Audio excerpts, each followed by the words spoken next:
Oke, halo semua. Setiap hari kita kan hidup di dunia digital ya, buat kerja, ngobrol, dan pastinya belanja online. Tapi pernah kepikiran nggak sih, apa yang sebenarnya terjadi di balik layar setiap kali kita ngeklik sesuatu? Nah, kali ini kita akan coba bedah arsitektur tersembunyi yang jadi mesin penggerak semua bisnis online yang kita pakai. Di balik setiap transaksi yang kelihatannya gampang dan mulus, sebenarnya ada sistem yang super rumit. Pertanyaannya, gimana sih cara kerja semua bagian ini? Yuk kita cari tahu bareng-bareng. Oke, kita mulai dari dasarnya dulu ya, dari fondasinya. Sering banget nih orang salah kaprah, ngira e-commerce sama e-business itu ya sama aja. Padahal keduanya itu beda banget, dan ngerti perbedaannya ini jadi kunci buat paham seluruh ekosistem digital. Coba dibayangin e-commerce itu sebagai etalase toko online. Ini bagian yang paling sering kita lihat, tempat kita pilih-pilih barang, masukin ke keranjang, terus bayar. Pokoknya semua aktivitas yang fokusnya murni soal jual-beli. Nah, kalau e-commerce itu etalasenya, e-business itu ya seluruh bangunannya. Ini mencakup semua yang terjadi di belakang layar, manajemen stok di gudang, sistem akuntansi, cara karyawan berkomunikasi, sampai layanan after sales ke pelanggan. Ini gambaran super besarnya. Jadi kesimpulannya gampang banget. E-commerce itu cuma satu bagian kecil dari dunia e-business yang jauh lebih luas. E-commerce fokusnya cuma di transaksi jual-beli lewat internet. Sementara e-business, itu mencakup semuanya. Dia pakai jaringan internal kayak intranet, nyambung ke partner lewat extranet, dan butuh sistem yang kompleks kayak CRM buat ngurus pelanggan, dan ERP buat ngelola semua sumber daya perusahaan. Sekarang, kita geser ke salah satu model e-business yang paling kuat dan udah ngubah ekonomi digital, platform. Mungkin, kalian bahkan pakai ini setiap hari tanpa sadar loh. Jadi, apa sih fungsi inti dari sebuah platform? Gampangnya, mereka itu mak comblang digital. Mereka lihat ada kesulitan atau gesekan antara dua kelompok berbeda buat ketemu, lalu mereka bangun jembatan digital buat menghubungkan keduanya. Hasilnya, interaksi jadi jauh lebih gampang, cepat, dan efisien. Inti kesempatannya ada di sini nih. Dunia ini penuh dengan gesekan atau kesulitan yang bisa diselesaikan. Setiap masalah yang dialami orang buat bisa terhubung satu sama lain, itu adalah potensi lahirnya sebuah platform baru yang sukses. Ini loh pola pikir di balik banyak raksasa digital sekarang. Oke, jadi kalau mak comblang itu fungsi dasarnya.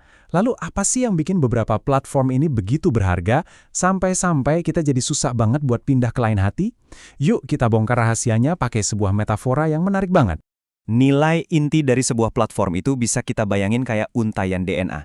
Jadi, ini bukan cuma soal nyambungin pihak A dan pihak B, tapi tentang gimana hubungan itu diperkuat oleh komponen-komponen yang saling mengikat. Persis kayak DNA yang ngebentuk makhluk hidup. Nah, ada 4 komponen utama nih yang jadi perekat di DNA platform ini. Ada personalisasi, kayak waktu Spotify bikinin playlist khusus buat kamu. Ada pemanfaatan data, contohnya rekomendasi produk di e-commerce.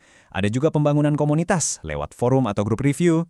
Tapi, dari keempatnya kita akan fokus ke yang paling fundamental, paling penting, membangun kepercayaan. Tanpa ini, 3 lainnya nggak akan ada artinya. Semuanya itu dimulai dari sini. Kepercayaan atau trust. Coba deh pikirin, kita berani loh masuk ke mobil orang asing atau nginep di rumah orang yang nggak kita kenal. Kenapa? Ya karena ada sistem yang membangun rasa aman. Rating, verifikasi identitas, sistem pembayaran yang aman, semua itu adalah mekanisme buat membangun kepercayaan yang jadi fondasi dari segalanya. Ngomongin soal kepercayaan, sekarang coba kita lihat apa yang terjadi kalau fondasi itu runtuh. Di dunia digital, hancurnya kepercayaan itu sering banget disebabkan oleh kegagalan keamanan. Dan, dampaknya itu gede banget. Angka ini bukan salah ketik loh.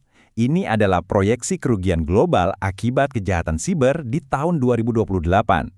Ini nunjukin betapa besarnya taruhan finansial dalam menjaga keamanan digital. Kepercayaan itu bukan lagi cuma konsep abstrak, tapi udah jadi aset yang nilainya triliunan dolar. Nah, ini dia beberapa monster yang ngintai kita di dunia digital. Ada pelanggaran data yang bisa mengekspos detail kartu kredit kita, ada penipuan yang bisa menguras rekening, atau email-email palsu yang dirancang buat nyuri password kita.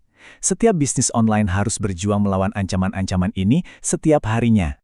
Ini pertanyaan yang personal dan penting banget buat kita semua kan? Setiap kali kita klik bayar sekarang, kita itu menaruh kepercayaan penuh pada sebuah sistem. Jadi, teknologi apa sih yang sebenarnya kerja jadi penjaga data kita? Oke, di bagian terakhir ini, kita akan intip teknologi apa aja yang jadi benteng pertahanan itu. Ini adalah pilar-pilar teknis yang jadi tulang punggung keamanan di setiap transaksi online yang aman. Coba ingat-ingat 3 pilar ini. Enkripsi, tokenisasi, dan autentikasi multifaktor. Ketiganya ini kerja bareng kayak trio penjaga super, menciptakan lapisan pertahanan yang bikin data kita jadi susah banget buat dicuri. Konsep tokenisasi ini benar-benar jenius sih. Gini deh, bayangin kamu lagi di kasir, terus kamu ngasih nomor antrean, bukan kartu kreditmu. Kalau ada pencuri ngambil nomor antrean itu, ya nggak ada gunanya buat mereka. Nah, gitu cara kerjanya. Data asli kamu aman di dalam brankas, sementara token yang nggak berharga itu yang dipakai buat transaksi. Nah, ini dia kenapa MFA itu efektif banget. Anggap aja kayak punya dua kunci yang beda buat pintu digital kamu. Kunci pertama, yaitu password, mungkin aja bisa dicuri. Tapi tanpa kunci kedua, misalnya kode OTP di HP kamu, pencurinya tetap nggak bakal bisa masuk. Kita udah lihat gimana model bisnis berevolusi dan betapa krusialnya keamanan. Pertanyaan penutup ini seakan menyatukan semuanya.